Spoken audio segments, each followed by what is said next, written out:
Hello dear students, welcome to our YouTube channel West Bengal Champions Academy.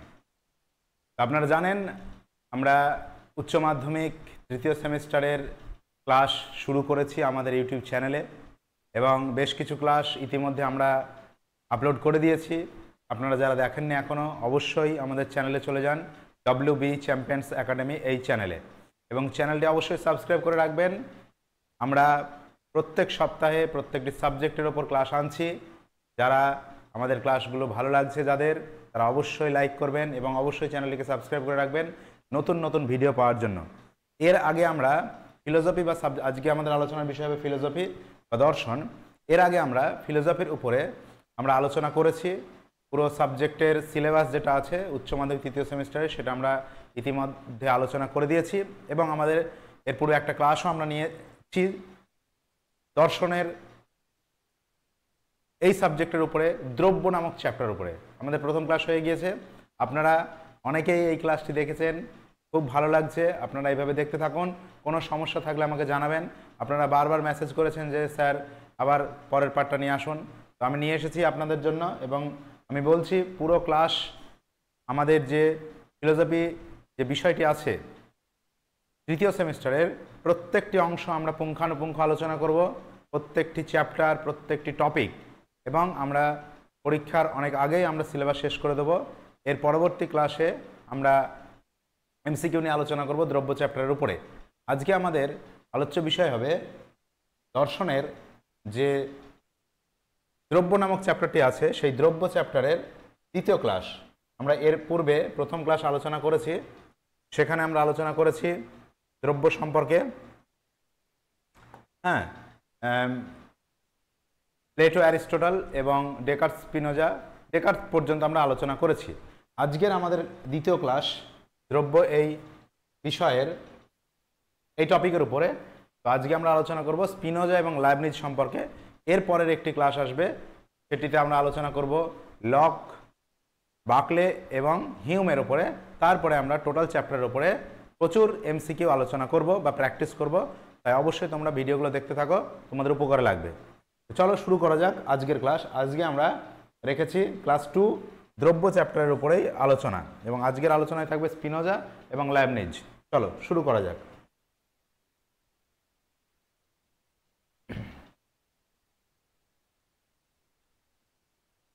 প্রথমে আজকে আমরা আলোচনা করব যে দ্রব্য সম্পর্কে স্পিনোজার মত। দ্রব্য সম্পর্কে স্পিনোজার মত পড়ার আগে আমাদের স্পিনোজা সম্পর্কে কিছু জেনে নেওয়া প্রয়োজন।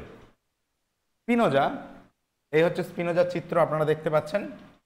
স্পিনোজা 1632 খ্রিস্টাব্দে হল্যান্ডের আমস্টারডামে জন্মগ্রহণ করেন এবং ইনি একজন বুদ্ধিবাদী দার্শনিক। আমরা বুদ্ধিবাদী দার্শনিক এর পূর্বে ডেকার্তের নাম পড়েছি। ডেকার্তকে আধুনিক পাশ্চাত্য দর্শনের জনক বলা হয়। তো বুদ্ধিবাদী দার্শনিক স্পিনোজা এর যে বিষয়টা সেটাও আমাদের সিলেবাসে আছে দ্রব্যের উপরে। তো উনি 1632 খ্রিস্টাব্দে কিন্তু হল্যান্ডের আমস্টারডাম নামক শহরে কিন্তু উনি জন্মগ্রহণ করেছিলেন, ঠিক আছে। এবং ওনার লাইফের একটা দারুণ স্ট্র্যাটেজি আছে এইরকম যে অ্যাকচুয়ালি আমরা পড়বো, জানবো যে এই স্পিনোজা কিন্তু ঈশ্বরের প্রেমে মত্ত ছিলেন, মানে সব কিছুতেই তিনি ঈশ্বরকে দেখতে পেতেন। কিন্তু ভাগ্যের পরিহাসে তাকে তার শহরের, তার দেশের লোকজন তাকে নাস্তিক রূপে আখ্যায়িত করে দেশ থেকে বিতাড়িত করেছিল। তো যাই হোক, সেগুলো আমরা আসবো। আমরা 1632 খ্রিস্টাব্দে জন্ম এবং 1677-এ তার মৃত্যু হয়েছিল। মাত্র 44 বছর তিনি বেঁচে ছিলেন, কিন্তু 44 বছরে এমন কিছু করে গিয়েছিলেন যা পাশ্চাত্য ইতিহাসে একদম অবিস্মরণীয় ঘটনা। তো স্পিনোজা ছোট থেকেই তার আর্থিক সচ্ছলতা ছিল না, ঠিক আছে। পিতা মারা যাওয়ার পর তিনি পড়াশোনা চালিয়ে যান এবং পড়াশোনা করতে গিয়ে তিনি তৎকালীন সময়ের যে খ্রিস্টান যে ধর্মগ্রন্থ বাইবেল এবং ইহুদি ধর্মযাজক বা ইহুদিদের যে ধর্মগ্রন্থ তালমুদা তিনি কিন্তু অধ্যয়ন করেছিলেন এবং সেই বাইবেল এবং তালমুদাতে ঈশ্বর সম্পর্কে যে সমস্ত বর্ণনাগুলো দেওয়া ছিল সেটি স্পিনোজা মনে করেছিলেন যে এগুলি সঠিক নয় বা সেই সম্পর্কে তিনি সংশয় প্রকাশ করেন এবং তিনি নিজের মতো করে ঈশ্বর আত্মা এই সমস্ত বিষয়ে নিজের মত উত্থাপন করেন এবং উত্থাপন করার সঙ্গে সঙ্গে তিনি তার বন্ধু মহলে তিনি সেটা ডিসকাশন বা আলোচনা করেন। তো তার এই মত প্রচলিত যে ইহুদি ধর্মযাজকদের যে ঈশ্বর সম্পর্কিত মত বা বাইবেলে যে ঈশ্বর সম্পর্কে যে সমস্ত মতবাদ ছিল সেইগুলির সঙ্গে কিছুটা হলেও বিরোধিতা দেখা দেয়। ঠিক আছে, এই জন্য স্পিনোজার যিনি বোন ছিলেন, স্পিনোজার বোনের নাম হচ্ছে রেবেকা। এই রেবেকা তার পৈতৃক সম্পত্তি লাভ করার জন্য, অর্থাৎ স্পিনোজা যাতে তার পৈতৃক সম্পত্তি না পায় সেই জন্য তিনি ইহুদি ধর্মযাজকদেরকে দিয়ে স্পিনোজাকে নাস্তিক প্রতিপন্ন করার চেষ্টা করেছিলেন এবং ভাগ্যের পরিহাসে তিনি কিন্তু নাস্তিক রূপে আখ্যায়িত হন এবং তাকে সমাজ থেকে, দেশ থেকে তাকে বার করে দেওয়া হয়। কোনো বন্ধু বান্ধবীর সঙ্গে তার যোগাযোগ থেকে তাকে বিচ্যুত করা হয়, পরিবারের লোক থেকে তাকে বিচ্যুত করা হয়, সমাজ থেকে তাকে বিচ্যুত করা হয়। ঠিক আছে, এবং পরবর্তীকালে তিনি এতটাই তার পরিস্থিতি খারাপ হয়ে গিয়েছিল যে তাকে কিন্তু এক আত্মীয় বা বন্ধু মহলে, এক বন্ধু দম্পতির বাড়িতে তিনি আশ্রয় নিয়েছিলেন তার সমস্ত কিছু পরিত্যাগ করে। যদিও স্পিনোজার পৈতৃক যে নাম, পিতৃদত্ত যে নাম, সেটা হচ্ছে বারুক স্পিনোজা, বরুক বা বরুচ বলা হয় স্পিনোজা। ঠিক আছে, পরবর্তীকালে তিনি এই বরুক স্পিনোজা, বরুক শব্দটিকে বাদ দিয়ে তিনি খ্রিস্টান সম্মত বেনেডিক্ট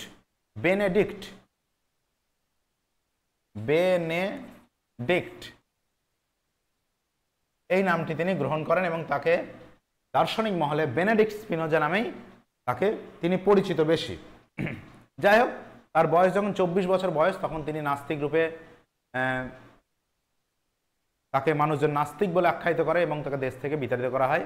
যাই হোক, পরবর্তীকালে তিনি তার এক বন্ধুর বাড়িতে তিনি আশ্রয় নেন এবং বেনেডিক্ট তিনি নাম ধারণ করেন এবং ভাগ্যের পরিহাস এমনই যে তাকে এত বড় একজন মহান দার্শনিক, ঠিক আছে, তাকে চশমার কাঁচ নির্মাণের মাধ্যমে তিনি জীবিকা অর্জন করতেন। অর্থাৎ তার আর্থিক পরিস্থিতি এতটাই খারাপ ছিল, কিন্তু স্পিনোজার যে দর্শন শাস্ত্র সেটি আমাদের ভারতীয় দর্শনে অদ্বৈত বেদান্তের সঙ্গে তুলনা করা যায় অনেক সময়। এবং আমাদের ভারতীয় দর্শনের যে মূল কথা সেটা হচ্ছে চর্চার সঙ্গে সঙ্গে চর্যা, অর্থাৎ বিষয়বস্তুকে জানার সঙ্গে সঙ্গে সেটাকে নিজ জীবনে অ্যাপ্লাই করা। এই বিষয়টি কিন্তু স্পিনোজার দর্শনে আমরা দেখতে পাই। সুতরাং এই জিনিসটা খুবই ইম্পর্ট্যান্ট। ওকে, তো পরবর্তীকালে স্পিনোজা কিন্তু চশমার দোকানে চশমার কাঁচ সারাইয়ের কাজে তিনি কিন্তু নিজেকে আত্মনিয়োগ করেছিলেন এবং যে অতিরিক্ত সময়ে তিনি দর্শন চর্চা করতেন। তার বিখ্যাত গ্রন্থের নাম হচ্ছে এথিক্স। এই যে এথিক্স নামক তিনি বিখ্যাত একটা গ্রন্থ লিখেছেন, আরও বেশ কিছু তার গ্রন্থ ছিল। তো যাই হোক, পরবর্তীকালে শেষ জীবন বলতে যখন তিনি চশমার দোকানে কাজ করছেন বা কাঁচের কাজ করছেন, তখন তার ওই চশমার কাঁচের যে সূক্ষ্ম ধুলো সেগুলো তার ফুসফুসকে অ্যাটাক করে এবং তিনি ফুসফুসে আক্রান্ত হয়ে এবং যক্ষা রোগে আক্রান্ত হয়েছিলেন। যক্ষা রোগে আক্রান্ত হওয়ার ফলে 1677 খ্রিস্টাব্দে তিনি কিন্তু মাত্র 44 বছর বয়সে তিনি কিন্তু পরলোক গমন করেন। তো এই ছিল মোটামুটি আলোচনা। এবার আমরা আজকে আলোচনায় আসব যে স্পিনোজার দ্রব্য সম্পর্কে কি মত।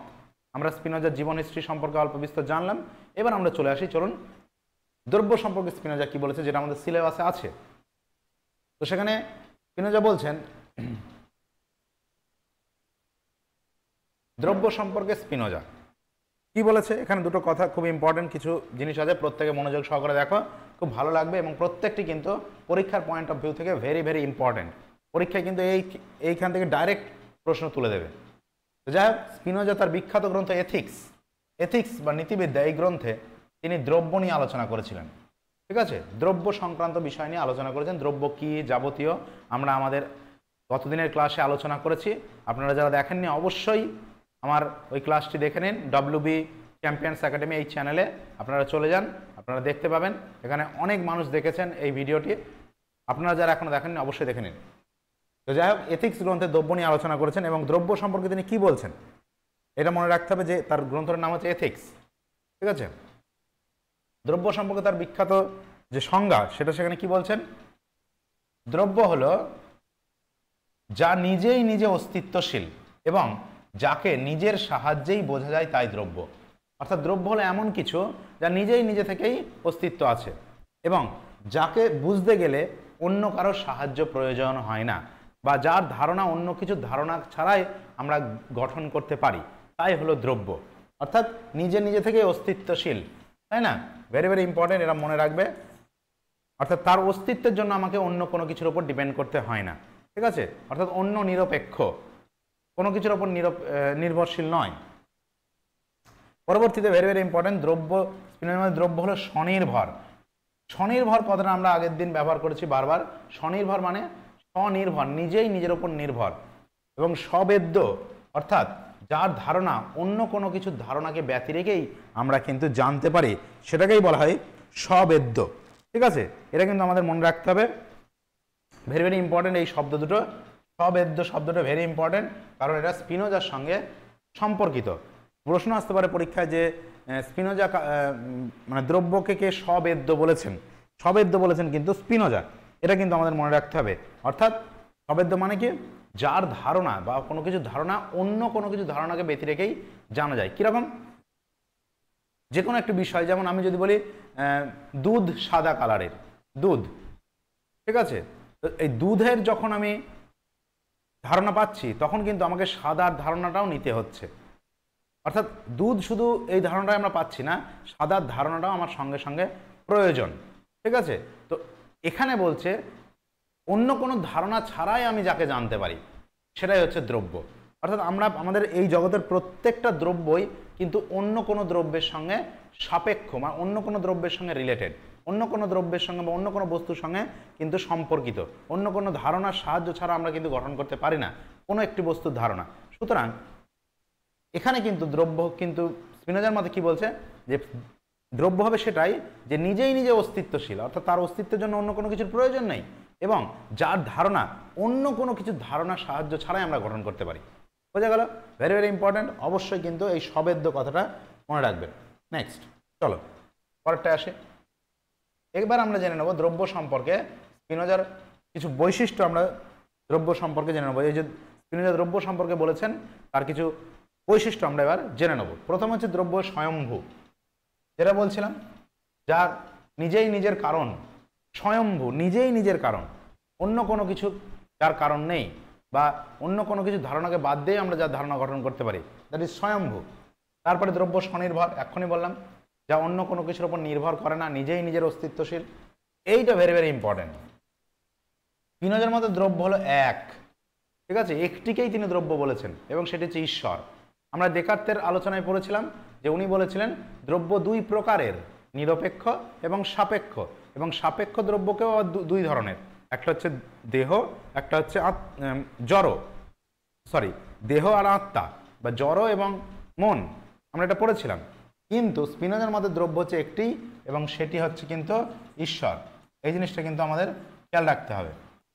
তিনি ঈশ্বরকে দ্রব্য বলেছেন, অর্থাৎ তিনি ঈশ্বরকে এমনভাবে, তিনি ঈশ্বরের মোহে মত্ত ছিলেন অ্যাকচুয়ালি, তিনি সব কিছুতেই ঈশ্বরকে দেখতেন, সব কিছুতেই ঈশ্বরকে তিনি দেখতেন। ঠিক আছে, তা সত্ত্বেও তার ভাগ্যে এতটাই খারাপ ছিল যে তাকে নাস্তিক রূপে কিন্তু সমাজ থেকে বহিষ্কৃত করা হয়েছিল। কেন? কারণ তৎকালীন সময়ে স্পিনোজা ঈশ্বরের যে ধারণা দিয়েছেন সেটি ইহুদি যাজকদের বা খ্রিস্টান ধর্মাবলম্বীদের সেটা মনোগ্রাহী হয়নি। কারণ তারা তো ব্যবসা করে, তারা মানুষকে বোকা বুঝিয়ে ঈশ্বরের কথা বলে তারা নিজেদের ব্যবসা চালাচ্ছে, কিন্তু আসল ঈশ্বর তো তা নয়। সেইটি যখন স্পিনোজা বলতে থাকলো তখন তাদের কিন্তু সমস্যা হয়ে গেল। যাই হোক, তো দ্রব্যের এটাই হচ্ছে বৈশিষ্ট্য। এছাড়াও দ্রব্য কি? দ্রব্য অনন্ত, অসীম। ঠিক আছে, দ্রব্যের কোনো সীমা নেই, দ্রব্যের কোনো শেষ নেই, সেই দ্রব্য হচ্ছে অনন্ত, অসীম। দ্রব্য শাশ্বত এবং নিত্য। দ্রব্য হচ্ছে নিত্য, দ্রব্যের কোনো বিনাশ নেই, দ্রব্য কিন্তু অলওয়েজ আছে, উৎপত্তি নেই, বিনাশ নেই, নিত্য, কখনো দ্রব্য শেষ হবে না। ঠিক আছে, দ্রব্য সম্পূর্ণ স্বাধীন, কারোর উপর ডিপেন্ডেবল নয়, দ্রব্য পরাধীন নয়, দ্রব্য পুরোটাই স্বাধীন। তো এইগুলো মনে রাখতে হবে। দ্রব্য স্বয়ং সম্পূর্ণ পরিণামী, দ্রব্য হচ্ছে স্বয়ং সম্পূর্ণ, নিজে থেকেই সম্পূর্ণ এবং পরিণামী। দ্রব্য থেকে যা যা আমরা দেখি সবই দ্রব্য থেকেই এসেছে, অর্থাৎ দ্রব্য থেকেই পরিণাম প্রাপ্ত হয়েছে এই যা কিছু আমরা দেখছি। আর finally very very important last পয়েন্টটা, সেটা হচ্ছে লাস্ট পয়েন্টটা ভেরি ভেরি ইম্পর্টেন্ট। সেটা কি বলছে? সেখানে বলছে যে যা দ্রব্য তাই ঈশ্বর এবং তাই প্রকৃতি। Very very important. স্পিনোজা যাকে দ্রব্য বলেছেন সেই দ্রব্যই হচ্ছে ঈশ্বর এবং তাই হচ্ছে প্রকৃতি। প্রকৃতি মানে আমরা যা কিছু দেখছি, এই সব কিছুই ঈশ্বরে তৈরি, বা সব কিছুতেই মধ্যে ঈশ্বর আছেন। ঠিক আছে, ওনার বিখ্যাত মতবাদ সর্বেশ্বরবাদ আমরা পড়বো, এখানে লেখা আছে। তো সেখানে তিনি বলছেন সব কিছুই ঈশ্বর, অর্থাৎ এই দ্রব্য যা স্পিনোজার মতে তাই ঈশ্বর এবং তাই হচ্ছে প্রকৃতি। চলো নেক্সট পরের অংশে আমরা আসি। সর্বেশ্বরবাদ, ভেরি ভেরি ইম্পর্টেন্ট থিওরি। সর্বেশ্বরবাদ স্পিনোজার পরীক্ষায় আসবে যে সর্বেশ্বরবাদী কাকে বলা হয়। সর্বেশ্বরবাদী হবে উত্তর হবে স্পিনোজা। বিষয়টিকে একটু জেনে নেই। সর্বেশ্বরবাদ জিনিসটা কি? সর্বেশ্বর, সব কিছুতেই ঈশ্বর, সর্বেশ্বর অর্থাৎ সব কিছুর মধ্যে ঈশ্বর। ঠিক আছে, তার গুরুত্বপূর্ণ যে তত্ত্ব সেটা হচ্ছে সব কিছুই ঈশ্বর আর ঈশ্বরই সব কিছু। All is God and God is all. খুব গুরুত্বপূর্ণ পয়েন্ট যে স্পিনোজা বলেছেন আমরা যা কিছু দেখছি সব কিছুর মধ্যেই ঈশ্বর আছে, প্রত্যেকটা জিনিসের মধ্যে ঈশ্বর আছে। সেই বিবেকানন্দ বলেছিল না, জীবে প্রেম করে যেই জন সেই জন সেবিছে ঈশ্বর, বহুরূপে সম্মুখে তোমার ছাড়ি কথা খুঁজিছে ঈশ্বর, জীবে প্রেম করে যেই জন সেই জন সেবিছে ঈশ্বর।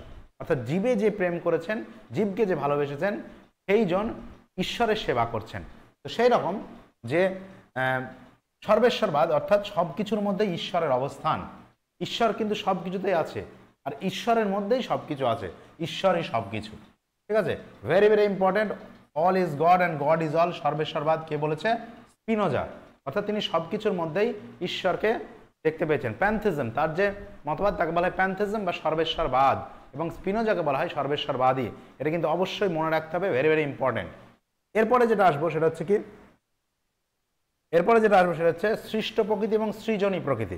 খুব ইম্পর্টেন্ট, এটি অবশ্যই স্পিনোজার সঙ্গে রিলেটেড, পরীক্ষায় আসবে। সৃষ্ট প্রকৃতি বা সৃজনী প্রকৃতির কথা কে বলেছেন, তখন লিখতে হবে স্পিনোজা। কি বলছে? সৃষ্ট প্রকৃতি, ইংরেজিটা মনে রাখতে হবে ন্যাচুরা ন্যাচুরেটা, আর সৃজনী প্রকৃতি হচ্ছে ন্যাচুরা ন্যাচুরান্স। কি জিনিস? সৃষ্ট প্রকৃতি, আমরা যে প্রকৃতিটা দেখছি, আমরা যে প্রকৃতি দেখছি, প্রকৃতিতে এই বিশ্বজগতে যা কিছু দেখছি এটাকেই বলা হচ্ছে সৃষ্ট প্রকৃতি, অর্থাৎ এই প্রকৃতি সৃষ্ট হয়েছে। এবং সৃজনী প্রকৃতি, সৃজনী প্রকৃতি হচ্ছে যে প্রকৃতিটা তৈরি করেছে, অর্থাৎ সৃজনী প্রকৃতি বলতে ঈশ্বরকে বোঝানো হচ্ছে। ঠিক আছে, ন্যাচুরা ন্যাচুরান্স, আর সৃষ্ট প্রকৃতি হচ্ছে ন্যাচুরা ন্যাচুরেটা। এটা মনে রাখতে হবে, দুটো ন্যাচুরা আছে, এটা ন্যাচুরেটা, এটা ন্যাচুরান্স, অর্থাৎ সৃজনী। সৃজনী মানে যার থেকে উৎপন্ন হয়েছে। ঠিক আছে, এখানে সৃজনী বলতে ঈশ্বরের কথা নির্দেশ করা হয়েছে, এবং ঈশ্বরের মাধ্যমে আমরা যা কিছু দেখছি এটাই হচ্ছে সৃষ্ট প্রকৃতি। অ্যাকচুয়ালি আমাদের দৃষ্টিভঙ্গিগত পার্থক্য। অ্যাকচুয়ালি স্পিনোজা যেটা বলছেন সেটা হচ্ছে যে সব কিছুর মধ্যে ঈশ্বর আছেন, সব কিছুর মধ্যে ঈশ্বর। সেই একটা নির্দিষ্ট জ্ঞানে উত্তীর্ণ হলে আমরা কিন্তু সব কিছুর মধ্যে ঈশ্বরকে দেখতে পাবো। অদ্বৈত বেদান্তে যেটা বলা হচ্ছে, ঠিক আছে, ব্রহ্ম সত্য জগৎ মিথ্যা জীব ব্রহ্মৈব না পর, অর্থাৎ ব্রহ্মই একমাত্র সত্য এবং জীব মিথ্যা, ব্রহ্ম সত্য জগৎ মিথ্যা, ব্রহ্ম সত্য জগৎ মিথ্যা, অর্থাৎ জগৎকে তিনি মিথ্যা বলছেন। কোন দিক থেকে? পারমার্থিক দিক থেকে। একই রকমভাবে স্পিনোজাও বলছেন এই যে সৃষ্ট প্রকৃতি আমরা দেখছি সবই কিন্তু ঈশ্বরের তৈরি, বা ঈশ্বরের সব কিছুর মধ্যে ঈশ্বর লুকিয়ে আছেন। ঠিক আছে, এই জিনিসটা মনে রাখতে হবে, এবং ঈশ্বরের মধ্যে থেকেই সব কিছু তৈরি হয়েছে, সব কিছু ঈশ্বরের মধ্যেই আছে, এবং যা কিছু দেখছি তার মধ্যেও ঈশ্বর, এবং ঈশ্বরের মধ্যেই সব কিছু। এই জিনিসটা খুব ইম্পর্টেন্ট, সৃষ্ট প্রকৃতি এবং সৃজনী প্রকৃতি মনে রাখতে হবে। নেক্সট ভেরি ভেরি ইম্পর্টেন্ট, সেটা হচ্ছে স্পিনোজা হলেন একজন অদ্বৈতবাদী। ভেরি ভেরি ইম্পর্টেন্ট, অদ্বৈতবাদী। এর আগে আমরা দেখেছিলাম যে ডেকার্টকে বলা হচ্ছে দ্বৈতবাদী, কারণ তিনি দেহ এবং মন দুটি পৃথক সত্তার অস্তিত্ব স্বীকার করেছেন। কিন্তু স্পিনোজা হচ্ছে অদ্বৈতবাদী, কারণ তিনি ঈশ্বরকেই বলেছেন। এ প্রসঙ্গে একটা জিনিস বলে রাখে, স্পিনোজা ঈশ্বরের কথা স্বীকার করলেও স্পিনোজা বলেছেন ঈশ্বরের অসংখ্য গুণাবলী আছে, প্রচুর গুণ, প্রচুর অ্যাট্রিবিউটস আছে ঈশ্বরের, কারণ আমরা এর আগে পড়েছি দ্রব্য থাকলে তার গুণ থাকবে। ঠিক আছে, এইবার স্পিনোজা বলছেন ঈশ্বরের প্রচুর গুণাবলীর মধ্যেও সাধারণ মানুষ শুধুমাত্র দুটো গুণকে জানতে পারে, একটা হচ্ছে চিন্তন এবং একটা হচ্ছে বিস্তৃতি। এই দুটি গুণে সাধারণ মানুষের পক্ষে জানা সম্ভব, কারণ সাধারণ মানুষ এই দুটি গুণের অতিরিক্ত অন্যান্য গুণ জানতে পারেন। এছাড়াও ঈশ্বরের প্রচুর গুণ আছে, অসীমতা, নিত্যতা, পূর্ণতা। ঠিক আছে, কিন্তু আমরা শুধুমাত্র তার চৈতন্য এবং বিস্তৃতি এই দুটি গুণকেই আমরা জানতে পারি। চৈতন্য মানে মনকে বোঝানো হচ্ছে এবং বিস্তৃতি মানে জড় দ্রব্যকে বোঝানো হচ্ছে। ঠিক আছে, ফাইনালি যে লাইনটা সব থেকে ইম্পর্টেন্ট সেটা হচ্ছে এটা, দ্রব্য ইকুয়াল টু ঈশ্বর ইকুয়াল টু প্রকৃতি। ভেরি ভেরি ইম্পর্টেন্ট, যতগুলো স্টার দেবে ততগুলোই কম। ঠিক আছে, এটা ভেরি ভেরি ইম্পর্টেন্ট জিনিস, যে একটু আগে আমি আলোচনা করছিলাম যে দ্রব্য যা ঈশ্বর তাই এবং প্রকৃতিও তাই। এটি স্পিনোজা বলেছেন, দ্রব্য ইজ ইকুয়াল টু ঈশ্বর ইজ ইকুয়াল টু প্রকৃতি। ঠিক আছে, এটা মনে রাখতে হবে, স্পিনোজার সব থেকে ইম্পর্টেন্ট তত্ত্ব। পরিষ্কার তুলে প্রশ্ন দেবে দ্রব্য সমান ঈশ্বর সমান প্রকৃতি কে বলেছে, উত্তর হচ্ছে স্পিনোজা। ঠিক আছে, চলো নেক্সট পরেরটায় আসি। এবার একটা সমালোচনা আছে, হেগেল একটা সমালোচনা করেছেন যে খুব গুরুত্বপূর্ণ, এটা কিন্তু পরীক্ষা অনেক সময় তুলে দিয়ে দিতে পারে, যে দ্রব্য যেন একটি, মানে স্পিনোজার যে দ্রব্য সংক্রান্ত যে মতবাদ, সেখানে তিনি সমালোচনা করে বলছেন স্পিনোজার দ্রব্য যেন একটি সিংহের গোড়া। এখানে স্পিনোজা কথাটা অ্যাড হবে। ঠিক আছে, এখানে লেখা হয়নি যদিও, স্পিনোজার দ্রব্য যেন একটি সিংহের গুহা, যেখানে প্রবেশ করার বহু পদচিহ্ন আছে দেখতে পাওয়া যায়, কিন্তু সেখান থেকে ফিরে আসার কোনো পদচিহ্ন দেখতে পাওয়া যায় না। এটি কিন্তু হেগেল বলেছেন, খুব ইম্পর্টেন্ট। এটি কিন্তু তোমরা মনে রেখো যে বিখ্যাত দার্শনিক হেগেল কিন্তু এই মতটি দিয়েছে যে স্পিনোজার দ্রব্য সংক্রান্ত যে মত, সেটাকে একটা সিংহের গুহার সঙ্গে কে তুলনা করেছেন, প্রশ্ন আসতে পারে, উত্তর হবে হেগেল। ঠিক আছে, চলো নেক্সট পরেরটায় আসি। তোমাদের পরীক্ষাতে মেনলি যেটা আমাদের করতে হবে সেটা হচ্ছে শর্ট কোশ্চেনের উপর বিশেষ গুরুত্ব দিতে হবে, এমসিকিউ এর উপর। ঠিক আছে, ডিটেল আলোচনা তো দরকারই, কিন্তু পাশাপাশি তোমাদের শর্ট কোশ্চেনটাকে বেশি করে কিন্তু প্র্যাকটিস করতে হবে, কারণ আমরা জানি আমাদের এই সেমিস্টারে 40 নম্বরের এমসিকিউ থাকবে এবং বিভিন্ন প্যাটার্নের এমসিকিউ থাকবে। খুব ইজি এমসিকিউ নয়, বিভিন্ন রকমভাবে মিলিয়ে মিশিয়ে এমসিকিউ দেওয়া হবে। তো চলো নেক্সট, আমরা এবার দ্রব্য সম্পর্কে লাইবনিজের মতটা জেনে নিই। লাইবনিজ সম্পর্কে একটু জানার আগে, দ্রব্য সম্পর্কে জানার আগে লাইবনিজ সম্পর্কে একটু আমাদের বলা প্রয়োজন। তো লাইবনিজ হচ্ছেন, এনার পুরো নাম হচ্ছে গটফ্রেড উইলহেম লাইবনিজ। ইনি হচ্ছেন একজন জার্মান দার্শনিক। ঠিক আছে, ইনি একজন জার্মান দার্শনিক এবং জার্মান দেশে লাইপজিগ শহরে, ঠিক আছে, জার্মান দার্শনিক লিপজিগ শহরে তিনি কিন্তু জন্মগ্রহণ করেছিলেন এবং তার জন্মের যে সাল সেটা হচ্ছে 1646। তোমরা যদি লক্ষ্য করো, একদম স্পিনোজা এবং লাইবনিজ প্রায় একে অপরের সঙ্গে ওতপ্রোতভাবে মানে সমসাময়িক বলা যেতে পারে। ঠিক আছে, এবং তিনি মারা যান 1716 খ্রিস্টাব্দে। ঠিক আছে, 1716 খ্রিস্টাব্দে কিন্তু তিনি মারা গিয়েছিলেন। প্রায় তিনি মোটামুটি 70 বছর পর্যন্ত বেঁচে ছিলেন।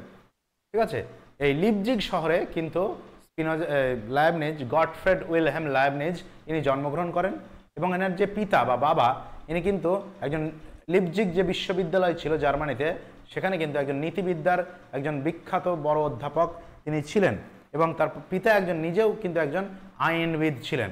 ঠিক আছে, লয়ার। একইরকমভাবে লাইবনিজ কিন্তু নিজেও বহুবিধ বিষয়ে কিন্তু পারদর্শী ছিলেন। অ্যারিস্টটলকে যেমন সর্ববিদ্যা বিশারদ বলা হয়, ঠিক একই রকমভাবে লাইবনিজ কিন্তু বহু বিষয়ে, বিজ্ঞান, দর্শন, সাহিত্য, তোমার আইন, সমস্ত বিষয়ে, নীতি, সমস্ত বিষয়ে তিনি কিন্তু প্রচণ্ডভাবে পারদর্শী ছিলেন এবং বিজ্ঞানের ছাত্রছাত্রীরা অবশ্যই লাইবনিজের নাম কিন্তু তোমরা জানতে পারবে যারা বিজ্ঞান নিয়ে পড়াশোনা করো।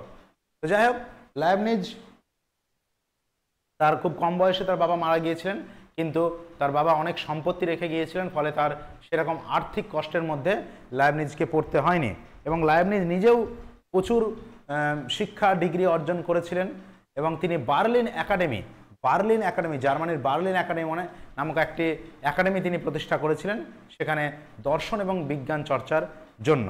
ঠিক আছে, এবং একটা সময়ে লাইবনিজের সঙ্গে স্পিনোজার হেগ যে তোমার হেগ শহরে HAGUE, ঠিক আছে, হেগ শহরে স্পিনোজার সঙ্গে কিন্তু লাইবনিজের সাক্ষাৎ হয়েছিল। তাদের মধ্যে বিভিন্ন দার্শনিক বিষয়ে পত্রালাপ চলতো, কথাবার্তা হতো, ঠিক আছে। কিন্তু স্পিনোজার যে খারাপ সময় যখন অতিবাহিত হচ্ছিল, অর্থাৎ স্পিনোজাকে যখন নাস্তিক বলে দেশ থেকে বিতাড়িত করা হচ্ছিল, তখন কিন্তু লাইবনিজ তার পাশে এসে দাঁড়ায়নি। এটা খুবই খারাপ একটা দিক। বা তার যে সমস্ত আত্মীয় স্বজনরা ছিল, বন্ধু বান্ধব ছিল, তারা কেউই কিন্তু স্পিনোজার সময় আসেনি। যাই হোক, সেটা আলাদা কথা। কিন্তু লাইবনিজ কিন্তু একজন বড় মাপের একজন বিখ্যাত দার্শনিক ছিলেন, সেটা আমরা জানি। এবং লাইবনিজের সব থেকে গুরুত্বপূর্ণ গ্রন্থ হচ্ছে মোনাডোলজি। এটা কিন্তু মনে রাখতে হবে, যিনি এই গ্রন্থে তিনি দ্রব্য সম্পর্কে আলোচনা করেছেন। এছাড়াও তার আরও বহুবিধ থিওডিসি নামক গ্রন্থ ছিল, নিউ এসেজ নামক গ্রন্থ ছিল, আরও বিভিন্ন রকম তার গ্রন্থ ছিল, ঠিক আছে। তো এই হচ্ছে মোটামুটি লাইবনিজ সম্পর্কে আলোচনা। এবার চলো আমরা লাইবনিজ দ্রব্য সম্পর্কে কি বলেছে, যেটা আমাদের সিলেবাস আছে, সেটা একটু দেখে নিই। লাইবনিজ দ্রব্য সম্পর্কে লাইবনিজের মত।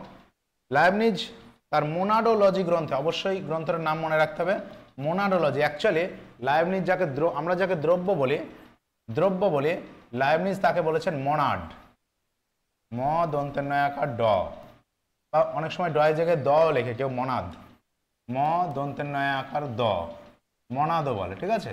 তো এই দুটো জিনিস তিনি মানে দ্রব্যের জায়গায় মনাড বা মনাদ বলেছেন, বা চিত পরমাণু, চেতন সম্পন্ন, চিদনু, এই সমস্ত কথাগুলি তিনি ব্যবহার করেছেন তার মোনাডোলজি গ্রন্থে। যে মোনাডোলজি গ্রন্থে তিনি দ্রব্য সম্পর্কে আলোচনা করেছেন। এইবার সবথেকে গুরুত্বপূর্ণ সেটি হচ্ছে লাইবনিজের দ্রব্য সম্পর্কে সংজ্ঞা। তিনি কি বলেছেন দ্রব্য সম্পর্কে? লাইবনিজের মতে, ভেরি ভেরি ইম্পর্টেন্ট, খুবই ইম্পর্টেন্ট, পরীক্ষা আসবে, স্বয়ং সক্রিয়তা বা আত্মসক্রিয়তাই হলো দ্রব্যের লক্ষণ। ভেরি ভেরি ইম্পর্টেন্ট তোমরা বলতে পারো, ঠিক আছে। এটাকে ভীষণ পরিমাণে গুরুত্বপূর্ণ বলা যেতে পারে যে লাইবনিজের মতে দ্রব্যের লক্ষণ কি? স্বয়ংক্রিয়তা, অর্থাৎ যে নিজেই নিজে ক্রিয়া করতে পারে। আত্মসক্রিয়তা, আত্ম মানে নিজ, সক্রিয়তা মানে সচেতনতা বা সক্রিয় করা, ক্রিয়া করতে পারা, সেটাকেই তিনি দ্রব্য বলছেন। অর্থাৎ এখানে কি বলেছে? যা স্বাধীনভাবে ক্রিয়া করতে সক্ষম তাই হচ্ছে দ্রব্য। অর্থাৎ যে নিজেই নিজে ক্রিয়া করতে সক্ষম, তার ক্রিয়া করার জন্য অন্য কোনো কিছুর প্রয়োজন হয় না। আত্মসক্রিয়তাই হলো তার মতে, বা স্বয়ং সক্রিয়তাই হলো তার মতে দ্রব্যের লক্ষণ। চলো নেক্সট, পরেরটায় আসি। তাহলে দ্রব্যের লক্ষণ লাইবনিজ কি বলেছেন সেটা আমরা পেয়ে গেলাম। এবার লাইবনিজের মতে দ্রব্যের যে বৈশিষ্ট্যগুলো, সেগুলো আমরা একটু জেনে নেব। ভেরি ভেরি ইম্পর্টেন্ট, অবশ্যই মনোযোগ দিয়ে দেখবে। লাইবনিজ দ্রব্যকে সরল ও অবিভাজ্য বলেছে। Very very important. সরল, অবিভাজ্য হচ্ছে যাকে বিভাগ বা বিভাজ্য করা যায় না, বিভাজন করা যায় না। দ্রব্য হলো তাই যা সরল এবং অবিভাজ্য, স্বয়ংক্রিয়। একটু আগে এই কথাটা বললাম, দ্রব্য হলো স্বয়ংক্রিয়, নিজেই নিজে ক্রিয়া করতে পারে। এরপরে কি বলছে? দ্রব্য হলো নিত্য ও শাশ্বত। একটু আগে আমরা স্পিনোজার ক্ষেত্রেও বললাম, প্রত্যেকেই কিন্তু এই কথাটা বলছেন, দ্রব্য নিত্য এবং শাশ্বত, যার কিন্তু ধ্বংস নেই, ঠিক আছে, নিত্য। এইখানে একটা ইম্পর্টেন্ট জিনিস বলেছেন, এটা কিন্তু দ্রব্য সম্পর্কে লাইবনিজ বলছেন, দ্রব্য হলো অসংখ্য বা বহু, অনেক দ্রব্যের কথা বলেছেন। স্পিনোজা যেরকম একটাকেই দ্রব্য বলছেন, একাত্মবাদী বা অদ্বৈতবাদী বলা হয়, লাইবনিজ কিন্তু বহুত্ববাদী। মনে রাখতে হবে, লাইবনিজকে বহুত্ববাদী বলা হয়। তিনি বহু দ্রব্যের অস্তিত্ব স্বীকার করেছেন। নেক্সট, পরেরটা কি বলছে? পরেরটা বলছে দ্রব্য হলো আধ্যাত্মিক দ্রব্য। আধ্যাত্মিক মানে চেতন সম্পন্ন বা চিত পরমাণু বা চিদনু। এই জিনিসগুলো ইম্পর্টেন্ট, এই কথাগুলো মনে রাখতে হবে। এই চেতন সম্পন্ন বা চিত সম্পন্ন, চিদনু বা আধ্যাত্মিক দ্রব্য কথাগুলি কে বলেছেন? সেগুলি কিন্তু বলেছেন লাইবনিজ। ওকে, নেক্সট, এইটা সব থেকে ইম্পর্টেন্ট যে দ্রব্য সম্পর্কে দ্রব্যকে গবাক্ষহীন বলেছেন। খুব ইম্পর্টেন্ট, বহুবার পরীক্ষায় এসেছে গত পরীক্ষাগুলোতে, তো অবশ্যই তোমরা মনে রাখবে দ্রব্যকে গবাক্ষহীন। গবাক্ষ মানে জানালাহীন বা দরজাহীন, জানালাহীনই বলা হয়। তো কি ব্যাপারটা কি? উনি দ্রব্যকে এমন একটি কক্ষের সঙ্গে তুলনা করেছেন, সেটি হচ্ছে যার জানালা দরজা কিচ্ছু নেই। এমন একটা ঘর যেখানে জানালা দরজা কিছু নেই। মানে কি? মানে বাইরে থেকে জানলা দরজা কি দেখি আমরা? যে বাইরের জগৎকে আমরা দেখতে পাই, আমরা ঘরের কক্ষ থেকে বা ঘর থেকে আমরা বাইরের জগৎকে দেখতে পাই জানালা দরজা ইত্যাদির মাধ্যমে। কিন্তু লাইবনিজ বলছেন এমন একটি দ্রব্য হচ্ছে এমন একটি ঘর যেখানে বাইরের কোনো কিছু ভিতরে আসবে না, ভিতরের কোনো কিছু বাইরে যাবে না। ঠিক আছে, কারণ দ্রব্য নিজের মধ্যে যা আছে সবটুকু দ্রব্যের মধ্যেই আছে, বাইরে থেকে কোনো কিছু দ্রব্যকে প্রভাবিত করতে পারে না। সেই জন্য কিন্তু গুরুত্বপূর্ণ কথা, দ্রব্য হলো গবাক্ষহীন, ভেরি ভেরি ইম্পর্টেন্ট। এটা কিন্তু তোমরা মনে রাখবে, পরীক্ষায় কিন্তু আসবেই আসবে। অর্থাৎ এখানে কি ধরনের প্রশ্ন হবে, দ্রব্য হলো গবাক্ষহীন, কথাটি কে বলেছেন বা কার মত। ঠিক আছে, বা লাইবনিজের মতে দ্রব্য হলো, কতগুলো অপশান দিয়ে দিল, তার মধ্যে লিখে দিল গবাক্ষহীন, সেটি কিন্তু উত্তর হয়ে যাবে। চলো নেক্সট। তো যেগুলো আমি পয়েন্ট আকারে বলছি তোমরা ভিডিওটি খুব ভালো করে দেখো, এবং অবশ্যই যদি আমার এই পড়ানো ভালো লেগে থাকে তোমাদের, তোমরা যদি চাও আরও ভিডিওগুলো আমি নিয়ে আসি, ঠিক আছে, এই রিলেটেড, তাহলে অবশ্যই চ্যানেলটিকে সাবস্ক্রাইব করো এবং বেল আইকনটিকে অবশ্যই তোমরা প্রেস করে রাখবে। যখনই আমি ভিডিও আপলোড করব তখনই তোমাদের কাছে সবার আগে পৌঁছে যাবে তোমাদের ভিডিওর নোটিফিকেশান। সুতরাং চলো আবার শুরু করি। তোমরা অবশ্যই সাবস্ক্রাইব করতে ভুলবে না আমার এই চ্যানেলটিকে। এইবার লাইবনিজ যেটা বলছিলাম, লাইবনিজ হলেন একজন বহুত্ববাদী দার্শনিক, ভেরি ভেরি ইম্পর্টেন্ট, বহুত্ববাদী। এখনই বলছিলাম বহু দ্রব্যের অস্তিত্ব তিনি স্বীকার করেছেন। ডেকার্টকে যেমন দ্বৈতবাদী বলা হয়, স্পিনোজাকে বলা হয় অদ্বৈতবাদী, লাইবনিজকে বলা হচ্ছে বহুত্ববাদী, ভেরি ভেরি ইম্পর্টেন্ট, মনে রাখবে। এইবার লাইবনিজ আবার দ্রব্যের বা মনাডকে তিনি দ্রব্যকে মনাডই বলছেন বা চিৎ পরমাণু বলছেন। চিৎ পরমাণু কথাটা থাকলেই সেটা হয়ে যাবে লাইবনিজ, বা মনাড কথাটি থাকলেই সেটা হবে লাইবনিজ, মনে রাখবে। ঠিক আছে, ছোট্ট ছোট্ট কিছু মানে সংকেত যেগুলো মনে রাখলেই বোঝা যাবে যে এটা কে বলেছে। চলো এবার ক্রিয়াশীলতার দিক থেকে, ক্রিয়াশীলতার মাত্রা অনুসারে মনাড বা দ্রব্যের শ্রেণীবিভাগ, অর্থাৎ কে কতটা সক্রিয় কে কতটা নিষ্ক্রিয় তার উপর বেস করে মনাডকে তিনি বা দ্রব্যকে তিনি বিভাজন করেছেন। ঠিক আছে, অর্থাৎ এই জগতে সব কিছুই তো দ্রব্য বলেছে লাইবনিজ, কিন্তু তাদের মধ্যে ক্রিয়াশীলতার পার্থক্য আছে, কেউ বেশি সক্রিয় কেউ কম সক্রিয়। তো এই ক্রিয়াশীলতার পার্থক্যের উপর বেস করে লাইবনিজ মনাডকে 4টি ভাগে ভাগ করেছেন। সেগুলো কি কি চলো দেখে নিই। একটা হচ্ছে সুপ্ত বা অনাবৃত বা নিশ্চেতন মনাড, যার মধ্যে চেতনা নেই বললেই চলে, এমন এক ধরনের মনাডের কথা বলছেন বা দ্রব্যের কথা বলছেন যেগুলো হচ্ছে নিশ্চেতন। যেমন তোমার হচ্ছে উনি বলছেন জড়দ্রব্য, জড়দ্রব্য হিসাবে উনি আখ্যা দিচ্ছেন উদ্ভিদ। ঠিক আছে, উদ্ভিদকে বলছেন, ওটা নিজের মতো উনি বলেছেন উদ্ভিদকে, যদিও আমরা পরবর্তীকালে জেনেছিলাম যে উদ্ভিদে উত্তেজনায় কিন্তু সাড়া দেয়, কিন্তু এখানে নিশ্চেতন বলছেন। পরবর্তী যে পয়েন্ট আছে জাগ্রত মনাড বা আত্মা মনাড, ভেরি ভেরি ইম্পর্টেন্ট। তাহলে এখানে কয় রকম দ্রব্যের কথা বলেছেন, 4 রকম, ক্রিয়াশীলতা অনুসারে, ক্রিয়াশীলতার অনুযায়ী। ঠিক আছে, তো এখানে জাগ্রত মনাড অর্থাৎ যে মনাড কিন্তু নিশ্চেতন মনাডের থেকে কিছুটা হলেও বেশি সক্রিয় বা সচেতন, সেইগুলোকে বলা হয় নিশ্চেতন এই জাগ্রত মনাড। যেমন এখানে মানুষের থেকে ইতর যে সমস্ত প্রাণীগুলো আছে, মনুষ্যতর যে প্রাণীগুলো আছে, যেমন কুকুর, বিড়াল, ভেড়া, ছাগল, এই সমস্ত প্রাণীদের তিনি কিন্তু এই জাগ্রত মনাড বা আত্মা মনাডের মধ্যে তিনি রাখছেন। ওকে, পরবর্তীতে যেটা আছে 3 নাম্বার, আত্মসচেতন বা বিচারশীল মনাড, ভেরি ভেরি ইম্পর্টেন্ট। এইটাকে তিনি মানুষকে বলছেন। মানুষ হচ্ছে এই 3 নাম্বার ক্যাটাগরির মধ্যে পড়ে যাচ্ছে। ঠিক আছে, আত্মসচেতন বা বিচারশীল মনাড হচ্ছে মানুষ, আমাদের মতো বিচার বুদ্ধি সম্পন্ন মানুষ হচ্ছে আত্মসচেতন মনাড বা বিচারশীল মনাড। কারণ আমাদের যে সক্রিয়তা বা সচেতনতা বা চেতন সম্পন্নতা সেগুলো কিন্তু বাকি দুটোর থেকে অনেক বেশি। ঠিক আছে, তাই জন্য এটাকে 3 নম্বরে রেখেছে। এবং ফাইনালি যেটাকে রেখেছে 4 নম্বরে, সর্বশ্রেষ্ঠ মনাড, সেটাকে তিনি ঈশ্বর বলছেন। অর্থাৎ ঈশ্বর হচ্ছে সব থেকে বেশি সক্রিয় বা সচেতন, মানুষের থেকেও ঈশ্বর কিন্তু সচেতন, সেই জন্য ঈশ্বরকে তিনি কিন্তু সবারের উপরে রাখছেন, সর্বশ্রেষ্ঠকে মনাডকে ঈশ্বর। তাহলে এই 4টে পয়েন্ট অবশ্যই খেয়াল রাখতে হবে, এটি কিন্তু লাইবনিজ বলেছেন। এবং এখানে কিন্তু তোমাদের বক্স করে কোশ্চেন আসতে পারে, স্তম্ভ মেলাতে বলতে পারে যে আত্মসচেতন মনাড কোনটি। হ্যাঁ, এখানে 4টে দিয়ে দিল, এদিকে ওইগুলো দিয়ে দিল মানুষ, ঈশ্বর, হ্যাঁ, কুকুর, আর একটাতে জড়ো, এরকম দিয়ে তোমাকে বললো যে মেলাও। খুব ইম্পর্টেন্ট, মনে রাখবে। বিষয়টা খুবই সহজ, কিন্তু একবার ভালো করে ভিডিওটা ভালো করে দেখো, বুঝতে না পারলে আবার দেখো, প্রয়োজনে আমাকে ফোন করতে পারো, মেসেজ করতে পারো, আমার নাম্বার দেওয়া আছে, নাম্বারটি তোমরা নিয়ে নিতে পারো, 82 50 77 82 এবং 53। এই হচ্ছে আমার ফোন নাম্বার, এই নাম্বারে হোয়াটসঅ্যাপও আছে, তোমরা এই নাম্বারে ফোন করতে পারো বা হোয়াটসঅ্যাপ করতে পারো, ঠিক আছে? কোনো সমস্যা হলে আমাকে জিজ্ঞেস করতে পারো। তো এগুলো ভালো করে পড়ো। এইবার আমরা চলে আসবো লাস্ট। সেখানে কি বলছেন? সেখানে ঈশ্বর, লাইবনিজ ঈশ্বরকে কিন্তু মনাডের মনাড বলছেন। ভেরি ইম্পর্টেন্ট, এই লাইনটা আমি রেখেছি, প্রশ্ন আসতে পারে যে মনাডের মনাডকে। উত্তর হবে ঈশ্বর, লাইবনিজের মতে। কারণ প্রত্যেক 4 প্রকার মনাডের মধ্যে সব থেকে উচ্চতর বা সর্বশ্রেষ্ঠ মনাড হচ্ছে ঈশ্বর, তাই জন্য তাকে বলে মনাডদেরও মনাড, ঠিক আছে? দ্রব্যেরও দ্রব্য, দ্যাট ইজ ঈশ্বর। তাই মনাডের মনাড হচ্ছেন ঈশ্বর, এটা মনে রাখবে। লাস্ট যেটা আমরা আলোচনা করব সেটা হচ্ছে ভেরি ভেরি ইম্পর্টেন্ট, এইটা শব্দটা ভীষণ গুরুত্বপূর্ণ, মানে ভীষণই গুরুত্বপূর্ণ। সেটা হচ্ছে লাইবনিজের দেহমন সম্পর্কে মতবাদ।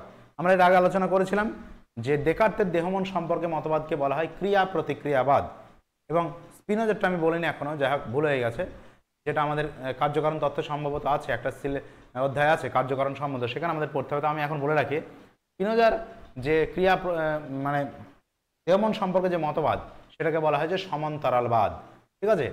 আর লাইবনিজের যে মতবাদ সেটা হচ্ছে পূর্ব প্রতিষ্ঠিত শৃঙ্খলাবাদ, ঠিক আছে? কেমন হচ্ছে? উনি বলছেন দেহমন একে অপরকে ক্রিয়া করে না, তারা নিজেরা স্বাধীনভাবে কাজ করে, এটি লাইবনিজের মত। এবং পূর্ব থেকেই এই যে স্বাধীনভাবে কাজ করছে তাদের মধ্যে পূর্ব থেকে দেহ এবং মনের মধ্যে পূর্ব থেকে একটি শৃঙ্খলা বা তাদের মধ্যে সামঞ্জস্য পূর্ব থেকেই আছে, এবং এই সামঞ্জস্য কে প্রদান করেছেন? সেটা হচ্ছে স্বয়ং ঈশ্বর।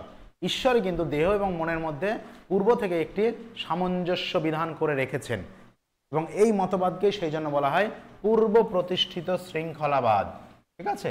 সুতরাং এই জিনিসটা অবশ্যই মনে রাখতে হবে, পূর্ব প্রতিষ্ঠিত শৃঙ্খলাবাদের প্রবর্তককে বা এই পূর্ব প্রতিষ্ঠিত শৃঙ্খলাবাদের কথা কে বলেছে, বা দেহমন সম্পর্কীয় যে মতবাদ পূর্ব প্রতিষ্ঠিত শৃঙ্খলাবাদ, সেটি কার মতবাদ? এর উত্তর হয়ে যাবে লাইবনিজ। তো এই ছিল আজকের আলোচনা। ভিডিওটি কেমন লাগলো অবশ্যই তোমরা কমেন্টে জানাও, এবং আমাদের যে চ্যানেল WB চ্যাম্পিয়ন্স একাডেমি অবশ্যই তোমরা সাবস্ক্রাইব করো। কোনো সমস্যা থাকলে আমাকে ফোন করো, মেসেজ করো, এবং ভিডিওটি ভালো করে দেখো।